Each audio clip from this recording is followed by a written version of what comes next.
It's Tri-City Sports Now. I'm Marky, Billson, 1420 WEMB Sports Radio. We're coming up here.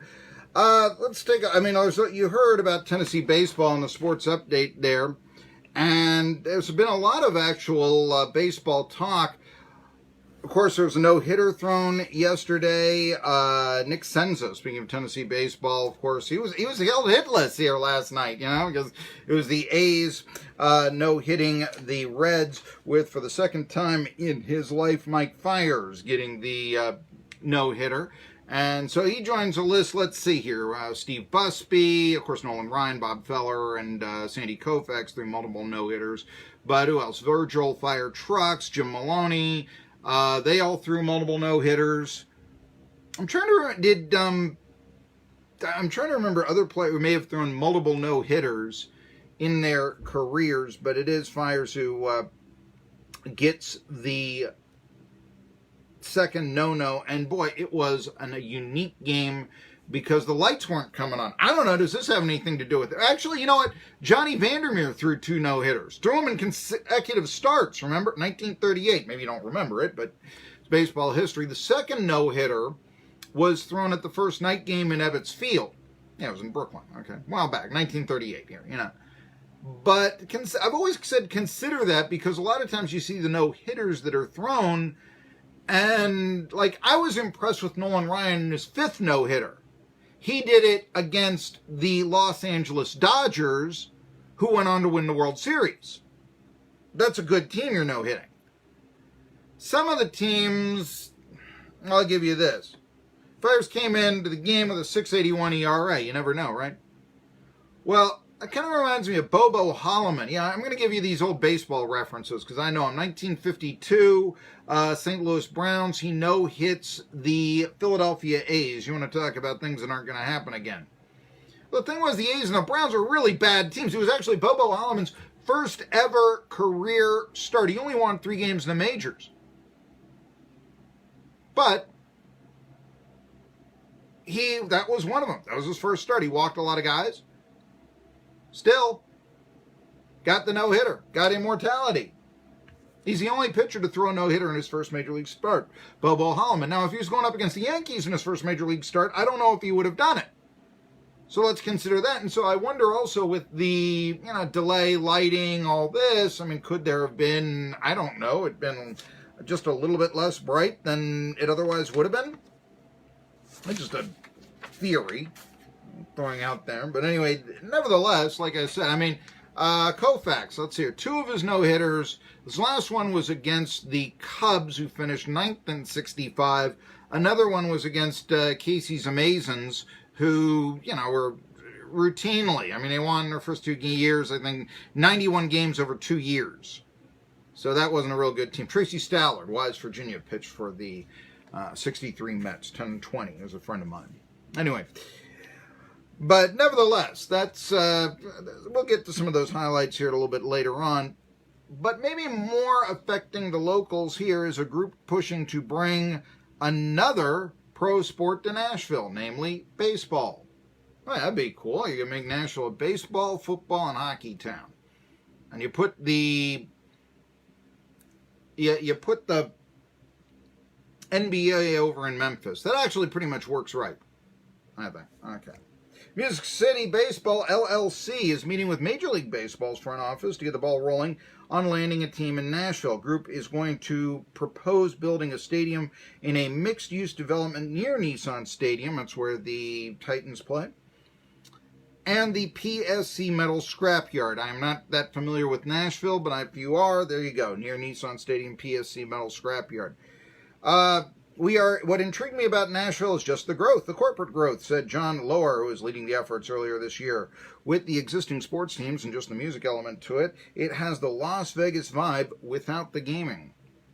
Lohr is a California businessman who sees great potential in Music City. Major League Baseball meeting Nashville and MLB will be next week.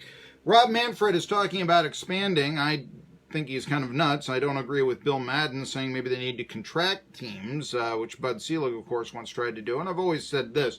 Bud Selig tried to contract 2 teams. He didn't do it. ESPN tried to contract 28 teams, everybody but the Red Sox and the Yankees, and they were pretty much successful in doing that. That's always been my, thought about what's gone on with major leagues over the last 20 years or so. But anyway, as we go on, and yes, I understand the Yankees haven't won a World Series since 2009. I understand it. But when you look at the coverage and they say, well, these are the teams that get the ratings and all this. And it comes down to, I understand that. Hey, a lot of people are saying, boy, the NHL, they really won a Boston, San Jose Stanley Cup final. 2 top 10 markets if that happens. And I see that. The idea, if you ever wondered why, the idea is that the diehard fan of whatever sport it is, be it baseball or hockey or log rolling, is going to watch it wherever they are. But when you have major markets, the major market is going to tune in because that's the home team. Everybody in that town is. I mean, this is an overly simplistic way to look at it, but here you go. And so then the idea is Boston and San Jose. Okay, big markets. The entire towns will be into it. They'll all watch, top 5 versus, what's Boston? I think number 6. Okay. But I really believe that in the long run, I've said this, I kind of think if the Hurricanes were to win, it's skating over slugging. And that would be better for the sport in the long run. And yes, maybe Raleigh wouldn't bring in the amount of TV viewers that Boston would, I'll give you that. But at the same time, maybe in the overall scheme of things, that's better for the sport. Okay, so that's the idea. Now, if baseball goes to 32 teams and they put one in Nashville, it's just another small market who have a difficult time competing right now against the big boys. And you look at the recent world titles, where they come from. They came from Boston. They came from Houston, which is growing. They came from Chicago. Yes, Kansas City did win it. And then they said, you know what, we can't afford this team. We've got to sell it off. So if a small market team has success, it's fleeting. That's the idea right now in baseball. Anyway, the one thing that intrigues me about this, though, is how this could affect the Tri-Cities if Nashville was to land a team, even if 32 teams in the majors might be too many. I'm not in favor of Bill Madden talking about contracting teams or Bud Selig trying to do it before. To me, that makes baseball Sears or Kmart. Yeah, that's not the way to go.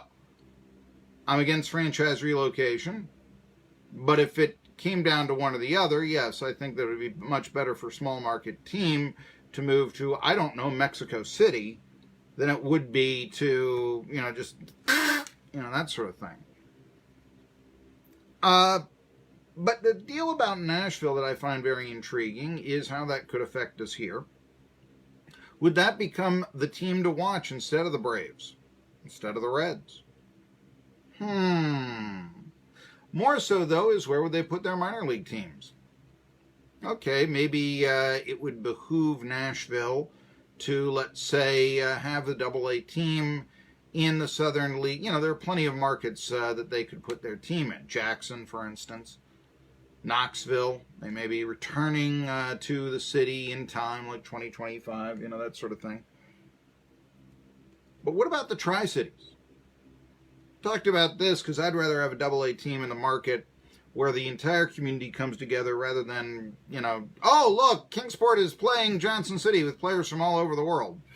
And it's not necessarily Dobbins-Bennett versus Science Hill like they're trying to pass it off on. And, there are some of these teams that are supported well, like the Johnson City Cardinals. There are some that aren't, like the Bristol Pirates.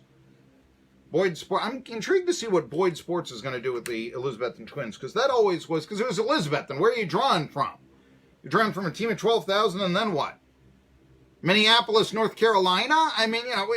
Where are you bringing the fans in from? They're limited, and the team, all things considered, considering the market size, is well supported, but are there the fans there? And if you wanted to try to say, we're going to bring in fans from Mountain City, they're going to make that long, windy drive for an hour, okay, I get it, but do you want to make that long, windy drive for an hour, or do you want to go to Bristol? Which I believe is a little bit more of a straighter shot on 421 from Mountain City to Bristol. Think about that. what's safer, what's going to be more practical to get the fans. And we're talking about also fighting for a town of 2,700 people. So, it seems almost folly to even attempt to do so. I mean, okay, put a ad in the Tomahawk Games today, that's worthwhile, but still. Anyway, the point that I'm kind of intrigued by is that, yes, could that mean, and the only way that the Appalachian League would ever be departing for, let's say, the AA team that I'd like so much, would be if the area was drafted by another team. I've suggested, could it be Cincinnati? But instead, they moved their AA team from Pensacola to Chattanooga this past year. Still easy to call up a player from AA. That happens sometimes. Doesn't happen all the time, but it does happen, And you see the real prospects play and not just a cup of coffee guys like you get in the Appalachian League. You might get one, I was going through some of my old scorecards looking through the Appalachian League. I saw Coco Crisp was a former Johnson City Cardinal. He wasn't Coco back then. He was Cavelli Crisp. Would you even make the, connection back in the day? And the fact of the matter is, the way that the players are marketed, they generally are not marketed to a point where you know who is coming in when they play. That changed a little bit last year with the Appalachian League because there were a lot of first-round picks that came in, but they were here today and gone before the end of the season. So, the Indias and the Gormans and all that, they didn't stay around long enough for you to really say, he's going to be a real big leaguer. Get your tickets now. It's not like the AA team where, you might have and you might actually be able to recognize and sort of, the team stays together. Look through a AA roster of years gone by and you'll see most of the players made the major leagues. So there's the difference, and that's definitely not the case in the Appalachian League.